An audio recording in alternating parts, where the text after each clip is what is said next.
तो दोस्तों ये एक नया वीडियो जो कि कृषि उत्पाद इसका प्रसंस्करण एवं विपणन से संबंधित दूसरा भाग है। आज हम इस पर चर्चा करेंगे। पिछले वीडियो में हमने भारत में कृषि उत्पादन की क्या स्थिति है उस पर चर्चा की थी और ये भी बताया था कि कृषि उत्पादन में कटाई उपरांत क्या क्या क्षतियाँ, कितनी क्षतियाँ होती हैं कृषि उत्पादों में, उस पर हमने चर्चा की थी। आज जो है हम इसी सीरीज में आगे बढ़ते हुए भारत में खाद्य प्रसंस्करण उद्योग को बढ़ावा देने हेतु कौन कौन से कारक कार्य कर रहे हैं उस पर चर्चा करेंगे। तो शुरुआत करते हैं, देखते हैं इसमें क्या होता है। वर्तमान समय में देश की बढ़ती हुई जनसंख्या, लोगों की बदलती जीवन शैली, तेज शहरीकरण, संयुक्त परिवार से एकल परिवार की ओर झुकाव, लोगों की आय में बढ़ोतरी, महिलाओं के कार्यबल में अधिक शामिल होने के कारण तथा बढ़ते कृषि आधिक्य उत्पाद ने उपभोक्ताओं की खाद्य आदतों में परिवर्तन किया है। लोगों ने अधिक रेशायुक्त खाद्यान्न अनाजों के बदले वैश्विक परिदृश्य में अधिक प्रोटीन युक्त पौष्टिक आहार, पशु आधारित खाद्य उत्पादों तथा फल एवं सब्जियों का अधिक उपभोग करना प्रारंभ कर दिया है। पशु आधारित उत्पादों में दूध, मछली, मांस तथा अंडों को शामिल किया जाता है। स्वतंत्रता के समय भारत में खाद्यान्न अनाजों का उपभोग मात्रा के अनुसार सर्वोच्च स्थान पर था। उसके बाद दूध और डेयरी उत्पाद, सब्जियां, खाद्य तेल एवं मांस उत्पादों का उपभोग किया जाता था। परंतु वर्तमान समय में खाद्य उत्पाद उपभोग व्यवहार में बदलाव दिखाई देने लगा है। इस प्रकार से खाद्य पदार्थों के उपभोग में हो रहे बदलावों के कारण खाद्य पदार्थों के विविधीकरण एवं प्रसंस्करण उद्योग को बढ़ावा मिला है। भारत के खाद्य प्रसंस्करण उद्योग में मुख्य रूप से निम्नलिखित को शामिल किया जाता है। इसके अंतर्गत फल एवं सब्जी प्रसंस्करण, अनाज प्रसंस्करण, कुक्कुट एवं डेयरी उत्पाद, मत्स्य उत्पाद, मांस प्रसंस्करण, मादक पेय पदार्थ, अन्य उपभोक्ता उत्पाद जैसे कन्फेक्शनरी, चॉकलेट, कोको उत्पाद, सोया उत्पाद, मिनरल वाटर तथा उच्च प्रोटीन युक्त खाद्य पदार्थ आदि। तो इसमें हमने देखा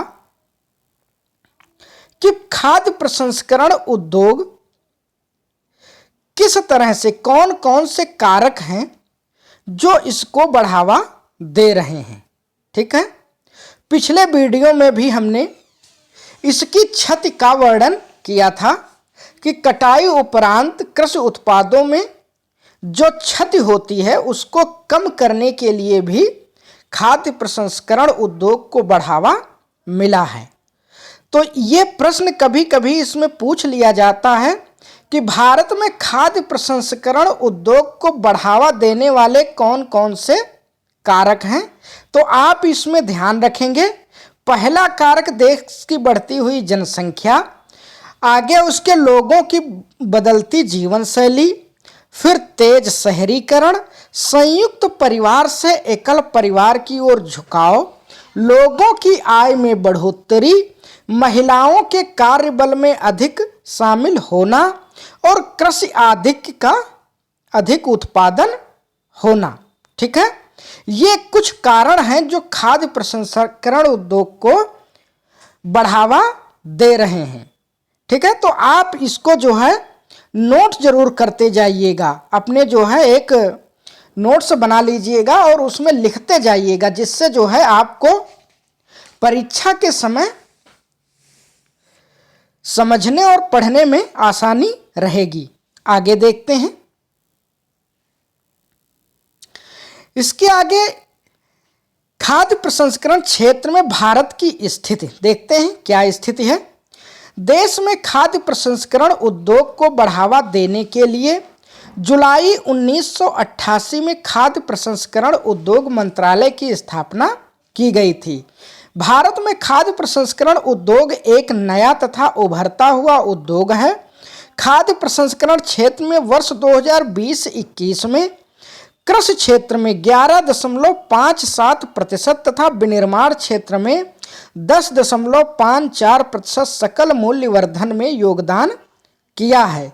यह देखा गया है कि अन्य उद्योगों की तुलना में खाद्य उत्पाद उद्योग में फैक्ट्रियों की संख्या सर्वाधिक है और इसमें रोजगार प्राप्त करने वाले व्यक्तियों की संख्या भी अधिक है। खाद्य प्रसंस्करण क्षेत्र में प्रत्यक्ष रूप से 20.32 लाख तथा अप्रत्यक्ष रूप से 51.11 लाख लोगों को रोजगार प्राप्त होता है। यह सब होते हुए भी भारत में फल तथा सब्जियों के उत्पादन का लगभग 2.2%, समुद्री उत्पादों का 2.6%, पोल्ट्री में 8% तथा भैंस मांस में 20% का ही मूल्यवर्धन किया जाता है। खाद्य प्रसंस्करण के संबंध में विश्व व्यापार में भारत का अंशदान लगभग 2.48% है। तो ये भारतीय अर्थव्यवस्था के हिसाब से जो खाद्य प्रसंस्करण क्षेत्र का योगदान है उसको हम समझ सकते हैं। आगे देखते हैं।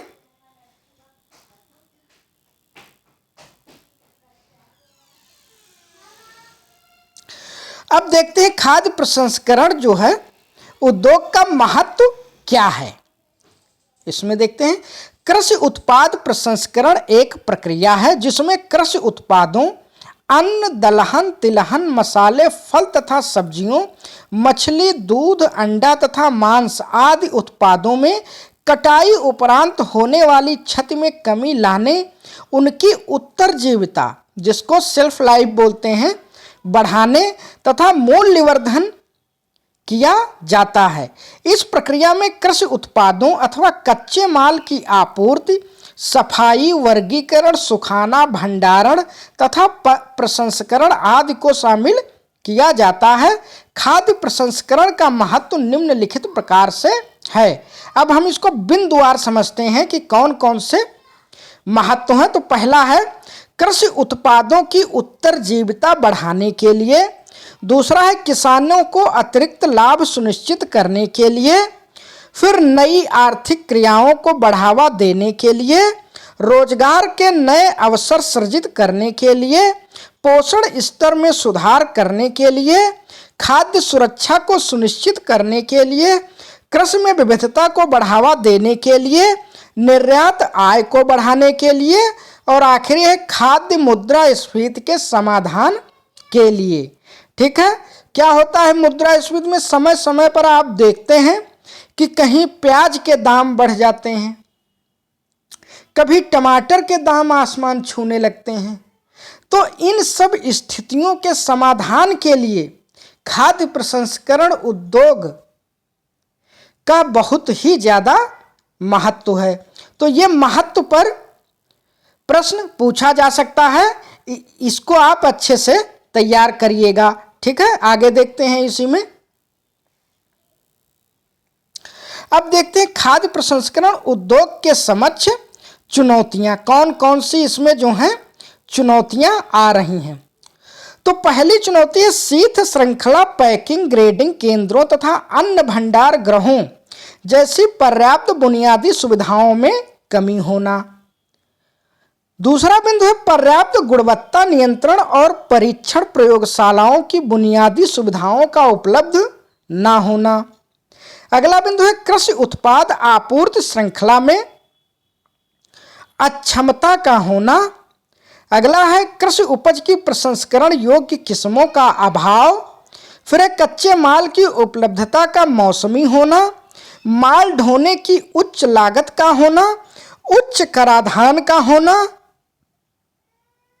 अगला बिंदु इसी में है पैकेजिंग की अधिक लागत का भुगतान करना, सामर्थ्य और सांस्कृतिक आदतों के कारण ताजे फल एवं सब्जियों के उपभोग को प्राथमिकता देना।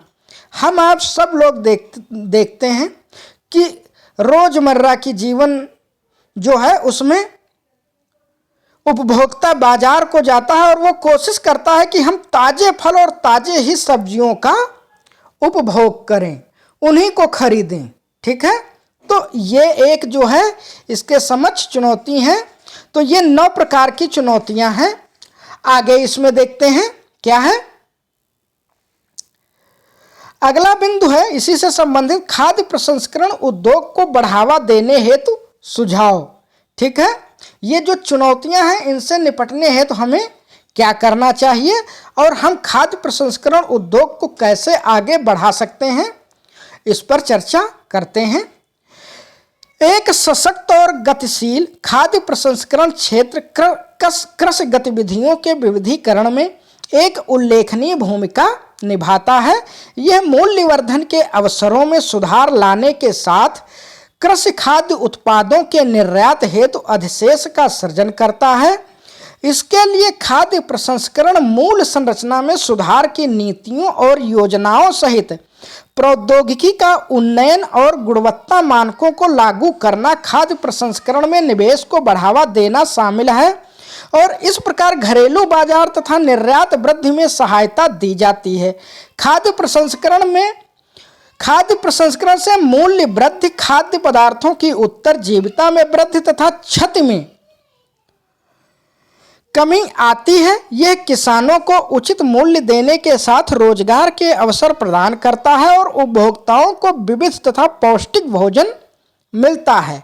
खाद्य प्रसंस्करण में अपार निर्यात संभाव्यता है और इससे किसान गुणवत्ता और मात्रा दोनों के संदर्भ में अपनी उपज का मूल्यवर्धन कर सकते हैं। खाद्य प्रसंस्करण उद्योग को बढ़ावा देने हेतु तो सुझाव निम्नलिखित हैं। पहला सुझाव देखते हैं, खाद्य पदार्थों के भंडारण एवं परिवहन हेतु ग्रेडिंग तथा पैकिंग केंद्रों, रिफर वैन, पत्तन या विमानपत्तन रेलवे स्टेशनों पर नष्ट होने योग्य कार्गो के लिए कोल्ड चेन, मूल्यवर्धन और परिरक्षण अवसंरचनाओं का विकास तथा विस्तार करना। पहला बिंदु ये है। अगला सुझाव देखते हैं कि हम क्या कर सकते हैं इसमें। खाद्य पदार्थों की गुणवत्ता नियंत्रण हेतु प्रक्षेत्रों के पास प्रयोगशालाओं का विस्तार करना, किसानों को प्री कूलिंग सुविधाएं, रिफर वैन और मोबाइल कूलिंग सुविधा उनके प्रक्षेत्र में उपलब्ध कराना, जिससे बिना रुकावट के प्रक्षेत्र से उपभोक्ता तक कृषि उत्पाद को पहुंचाया जा सके। अगला बिंदु है कच्ची सामग्री और तैयार उत्पादों के लिए वेयर हाउसिंग, कोल्ड स्टोरेज सुविधाओं का विस्तार करना।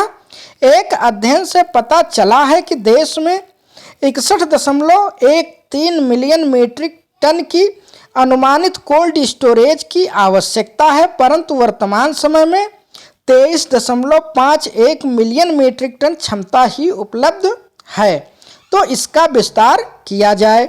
अगला बिंदु है नई खाद्य प्रसंस्करण इकाइयों की स्थापना करना तथा पुरानी इकाइयों में नवीन प्रौद्योगिकी पर आधारित स्थापना एवं विस्तार करना।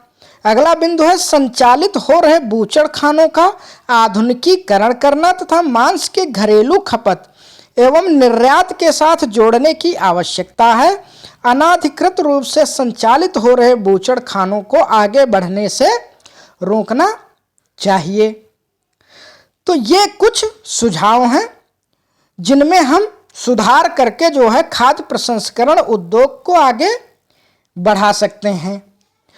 और आज जो है हम इतने ही बिंदुओं पर इस भाग में चर्चा करेंगे, क्योंकि ये जो सिलेबस में दिया हुआ है कृषि उत्पाद, इसका प्रसंस्करण एवं विपणन, ये काफ़ी बड़ा भाग है। इसी सीरीज में अगला भाग इसका जो है हम तीसरा भाग कृषि प्रसंस्करण के क्षेत्र में भारत सरकार द्वारा जो पहल की जा रही है उस पर और विपणन व्यवस्था पर लेकर आएंगे। ठीक है। और मेरा मानना है कि इस भाग को यदि आप लिखते जाएंगे, नोट्स इसके बनाते जाएंगे, तो ये आपको काफ़ी फायदा करेगा। ठीक है, तो इसको यहीं पे समाप्त करते हैं। नमस्कार।